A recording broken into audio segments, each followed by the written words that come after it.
Been looking forward to this because, yeah, we heard about Living Free from our friend Deb McGovern.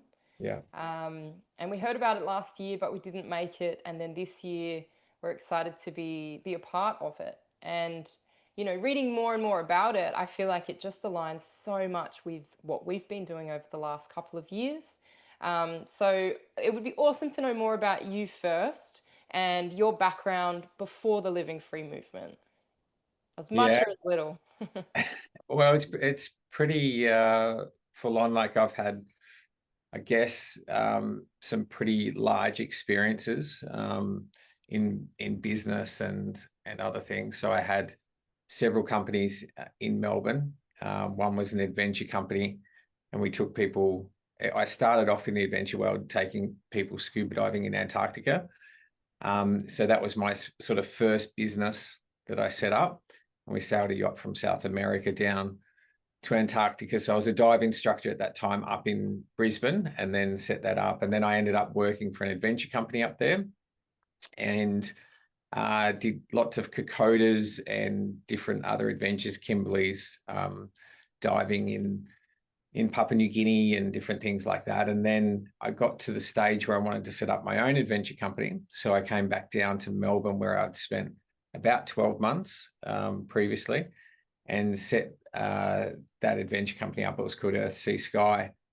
And we started to do some other adventures, from scuba diving with great white sharks to taking Vietnam veterans back to Vietnam to climbing mountains in Nepal and doing sort of Everest Base Camp and beyond sort of thing. So we had that adventure company set up, but I needed somewhere to train them here in Melbourne as well. And as part of that, I was running past this stadium that was being built called Melbourne Rectangular Stadium at the time.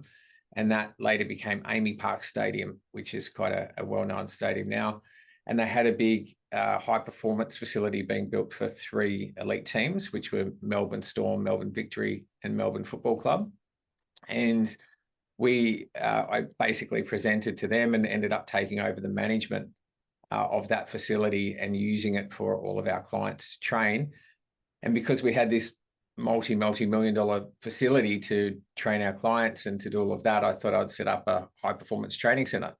And we ended up setting that up and having a sports medicine center. And then we expanded into New South Wales, and we're out of Greater Western Sydney in New South Wales, out of the GWS Giants facility, and had a bunch of things going on in that high performance area, as well as the adventures. And then we also set up some education for up and coming athletes, and we sort of became an institute of sport for another sort of term. And we had lots of athletes that going through to professional level that we sort of helped. And then I would bring in the adventure skills and take them on mental toughness and resilience camps and leadership camps and that sort of thing. So that was sort of my life for about a decade. Yeah. And then we had a bit of a change. I had my daughter, my oldest daughter, and one of our athletes, a guy called Nick Patterson, who will be talking at the festival as well, he started talking out about vaccines. And so it was at that time I sort of started to do my own research. I hoped that he was crazy, that I wouldn't find anything else out. Yeah. And I obviously, when I started to research, I worked out that there was a lot of dangers in it. So we stopped. We'd given a couple of injections to my daughter, the first 2, and then we stopped. And then that took me on this path of, awakening, if you like. And then from there, I started to help groups out with in behind the scenes with my business skills and trying to do things like that. And yeah, that was a big eye-opening experience to sort of see the attacks on anyone that was trying to spread any information. This was obviously, this was probably 10 years ago now. Yeah. And yeah, so from there, I got involved in anti-child trafficking stuff as well. That was another rabbit hole I went down. Yeah. So I ended up going over to Arizona and to the US Mexico border. Yeah. and tried to do some stuff with anti-child trafficking over there with Nick as well. He came over, and that was another eye-opening experience that opened up a whole bunch of other crazy doors where we got, you know, death threats, and we got all these other experiences. So we then hooked up with a couple of people that are sort of well known. One was Fiona Barnett, who's got some pretty tragic stories in all of that area. Another one was Isaac Cappy, and we were working with Isaac, who was a guy from Hollywood who had blown the lid on the trafficking side of things, and then he came out to Australia to sort of hide for a bit. He stayed with me, and he stayed with Fiona, and then he went back to the US and was killed. So, Wow. so you know, that sort of opened up that whole world. And yeah, and then, you know, fast forward a couple of years, I was on the board of a group called Empower Movement. I was helping those guys build out their notices of liability, which holds you know, people accountable that are in government and that sort of thing, accountable for the damage that they're doing with vaccination and geoengineering and smart meters and 5G and that sort of thing. Yeah. So I've been on the board with them for about 6 or 7 years, and continue to do that now. And then we started Living Free probably about 5 years ago, after I got a diagnosis of Hodgkin's lymphoma. And so that was sort of me wanting to share some of the health journey that I was going through, and the alternative pathway rather than doing chemo and that sort of thing. And then it just expanded from there. So Living Free came from, you know, this idea of sharing medical, you know, alternatives, alternative health sort of stuff, to then the lawful side of things, which I'd studied a bit myself, and helping people over the COVID times where they were losing their jobs and that sort of thing. And then we ended up expanding that to have all these different areas within Living Free. So we had like a health area, a lawful area, a growing off-grid sort of area, an education area, spiritual area, and people would come in and listen to different experts talk, and so this platform sort of, you know, had a mind of its own. But then we needed somewhere to ground that, and we decided to do the festival, which was what we did last year. So long sort of way around of coming about and being involved in different sort of freedom aspects. But yeah, that's sort of a brief as I can history of how we can sort of got to this place now. Yeah. And it just sounds like so much, like I can almost see the stepping stones of, I believe that we come in with, these markers of for our soul's awakening. And it's almost like, hearing part of that story of the first, few vaccinations to your own child, but then, hearing more information, then going down that rabbit hole, and then how that just unfolded and unfolded to now and even the like it's really interesting how much adventure it seemed that you had with your businesses to begin to develop that, as you said, the resilience and the mental strength and the physical strength and the discipline to be able to then start to move, you know, beyond the barriers or beyond the borders, and I don't know, break through most of the conditions of what I imagine fear as well. Fear being one of the biggest things that they use to shut us down and to keep us small and not speak up. But I sort of hear in what you're sharing how much you just kept showing up through that journey. Yeah, I mean, fear is something that I had dealt with over and over with all the adventure stuff and pushing my body, and, you know, even in business and everything as well, just being, you know, not fearful to have a crack. And so there was a lot of that was happening. But what I realized when we got, especially back from Arizona, and I was trying to tell everyone what we'd witnessed over there and, you know, what was going on with the trafficking, that I was actually sharing it in a fearful way, Yeah. and not a fearful of like the death threats that were on me or anything like that, but it was a fear that if people didn't wake up, that there was going to be more and more people hurt. Yeah. And that was a really hard thing to reconcile is that I had to change the way in which I was approaching things, Mm. because people were just, that I knew were just shutting down. It was too much for them. Yeah. And so then, focusing on more the positive style of things with living free and everything, what I've found is that people were more open and then could resonate, and then they wanted to hear more, and they were coming to me rather than me trying to push information onto them. And that was a big change in that. So I think there's fear on yourself and how you go about life, but there's also fear in what you're projecting out to the world.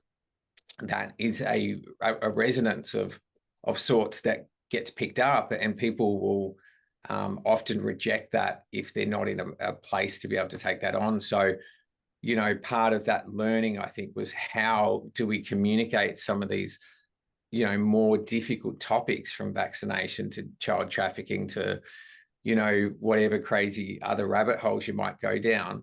How do you communicate that effectively so that you're helping people on that journey, not burying them further down, the other areas? So, I think that that's really important for people to realize, Yeah.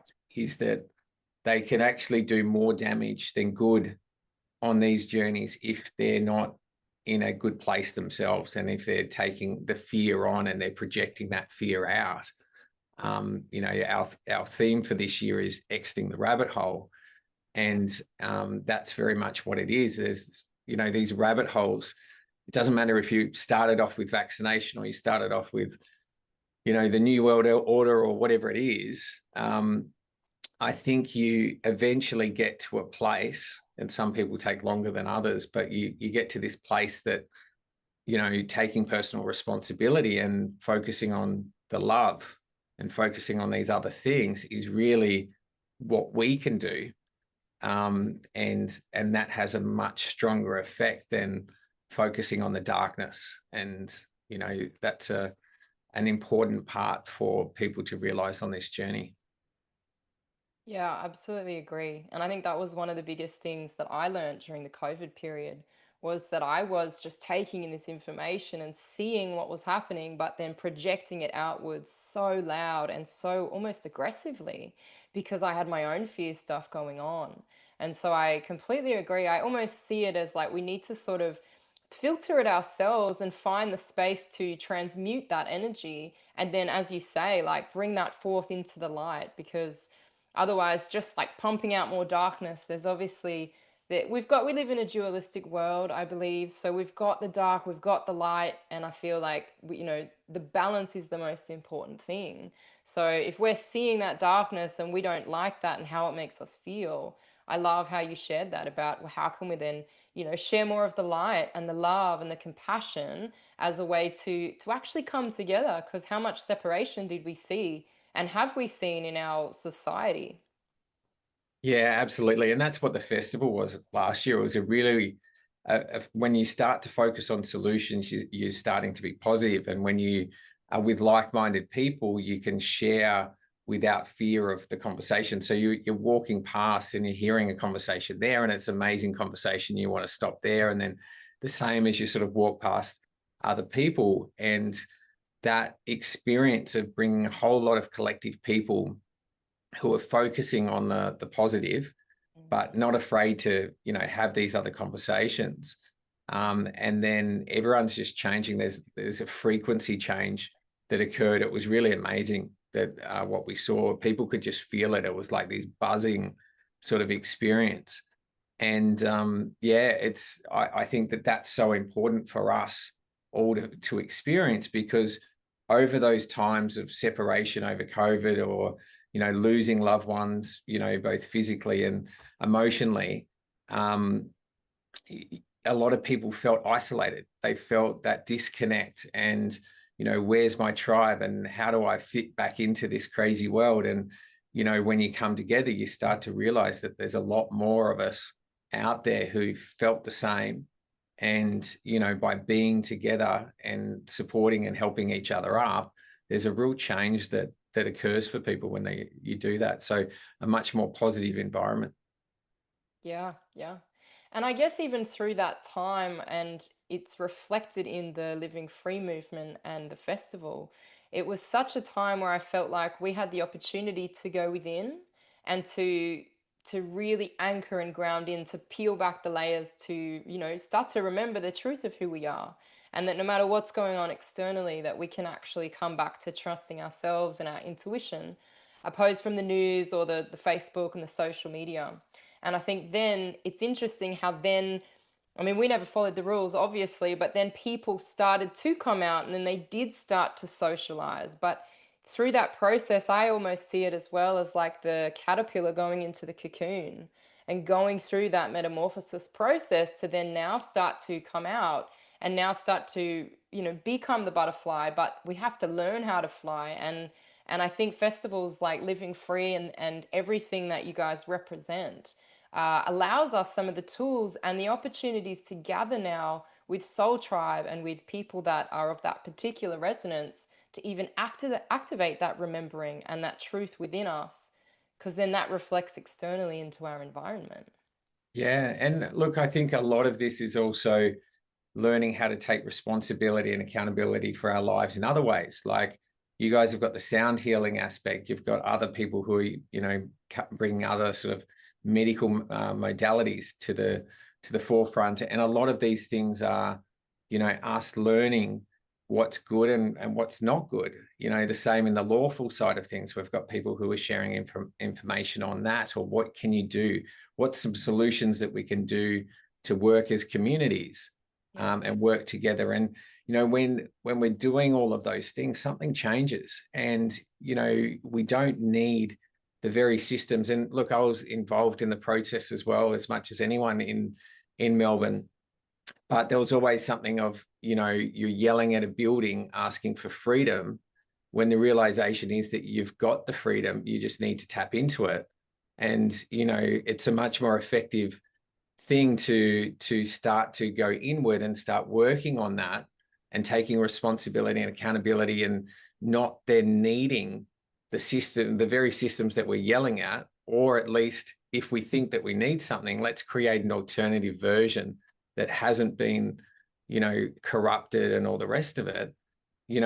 We can complain about these systems all we like, but if we're reliant on them, or we haven't created an alternative, then why? That's not going to be an effective way for us to live, right? We need to come up with the alternative solutions so that people have a choice. Rather than whinge about things, let's create the solutions that we need to be able to be more self-sufficient, take responsibility, be more accountable for our health. I don't really want to go to a hospital and have be subject to those systems, or my doctor or whatever else. I want to take more responsibility of my own health.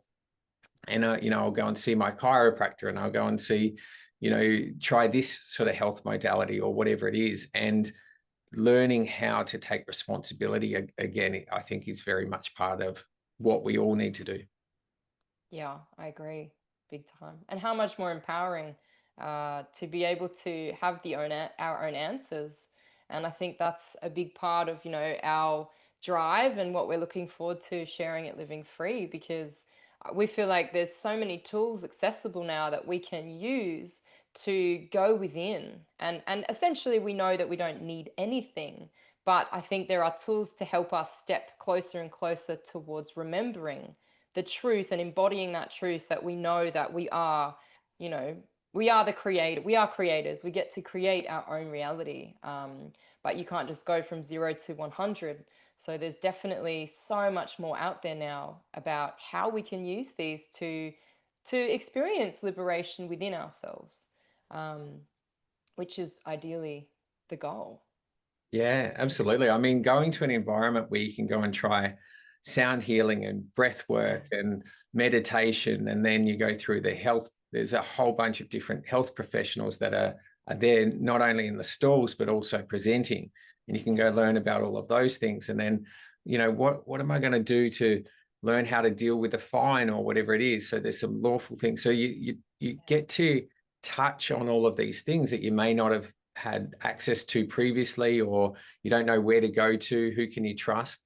But all of these people are like-minded people who are there to sort of support you on that journey. And it really is a journey, so no matter the same way that you went down the rabbit hole, there's a whole bunch of journeys on the way out of that rabbit hole as to, what can you do? What's going to form part of your, daily experience in health and looking after your body? What's going to be, how are you going to deal with the current situations of the system, trying to live and navigate through that?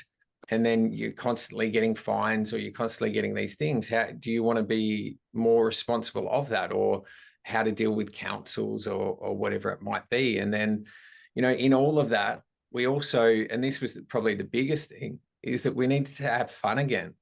Yeah. So like the joy was just something, like fantastic musicians that we've got there, and, the connections and everything else. And, for someone who, in my younger life, I tried all drugs and I did all of those things.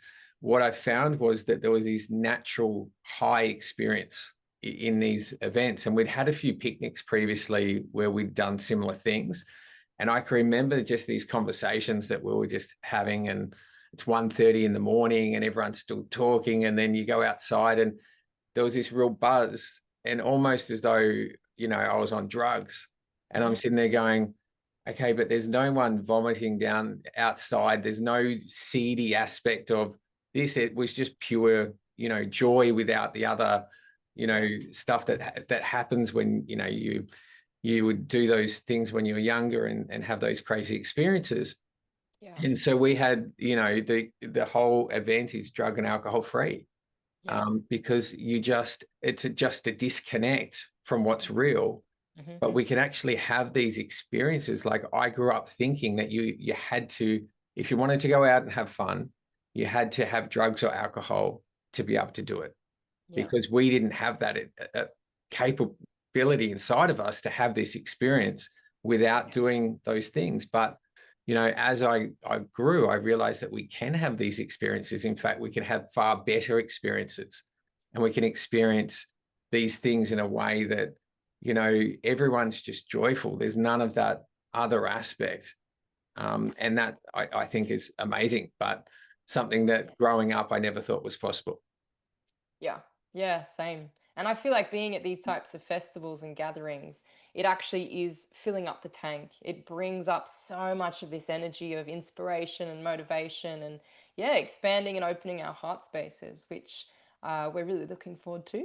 And the joy element, like having fun, you watch kids and they're just so able to just be in their life. They're thriving, they're not surviving. So yeah, that element, I agree, is so important. And sometimes I think with this, navigation of working in some of the darker energies, sometimes trying to transmute that, it can get really heavy and really serious.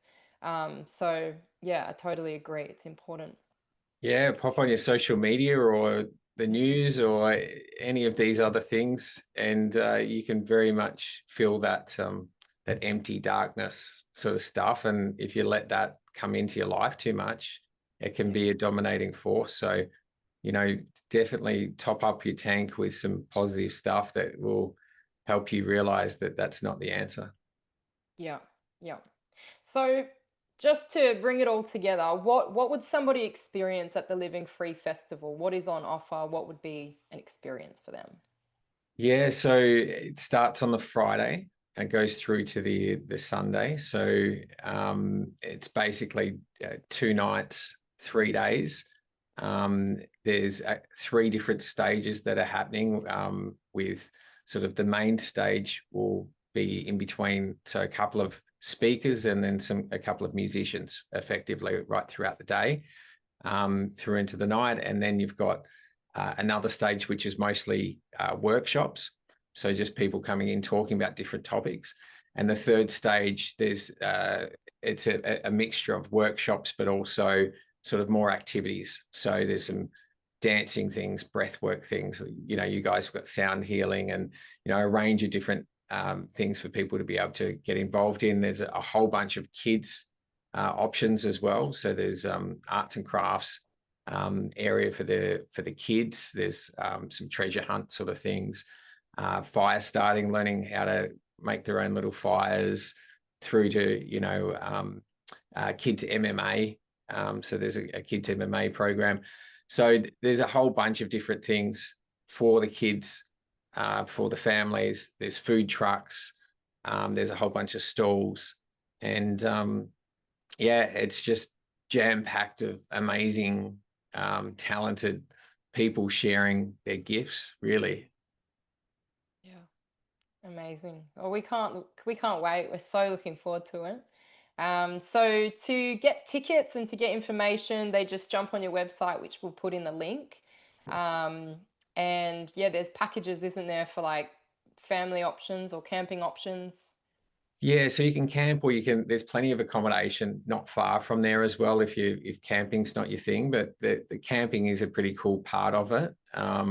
Staying on site and having that experience. But yeah, plenty of external sort of accommodation options, Airbnbs, hotels, whatever else, about 15 to 20 minutes away. But yeah, livingfreefestival.org. I think that you guys have got a code, Source 88, for people to get a discount as well. And they can get a discount on their ticket. And yeah, it's you can bring your camper van, your caravan, your tent, whatever you can to camp out. And yeah, toilets and showers there, and all the food that you need. But you're welcome to bring your own food as well. And so it's pretty open to whatever makes you comfortable. Amazing. And is there any like final words that you'd say, final sort of why would someone come, or what's, if you're sitting on the fence, what's your final sort of words? I think from last year's experience, from everybody that came, there was just an amazing experience that you don't want to miss, and something that you can't really explain over the screen, or you've got to be there to feel it. But it's a part of remembering what that pure joy, that sort of experience of being around like-minded people. And yeah, you've got to do it. We've got to top up and have some fun, top up the tank, and enjoy life again, learn from each other, and find your tribe. And I think that yeah, you're crazy not to come. I mean, it was the best time, and I think it'll be exactly that again. Yeah, amazing. Well, thank you so much for your time, and we can't wait to be there. Not long to go now. Yeah, I look forward to seeing you guys there, and trying out what you guys are bringing to the world as well. Yeah, awesome. Thanks, Dave. Thanks, Elise. Take care. See you soon.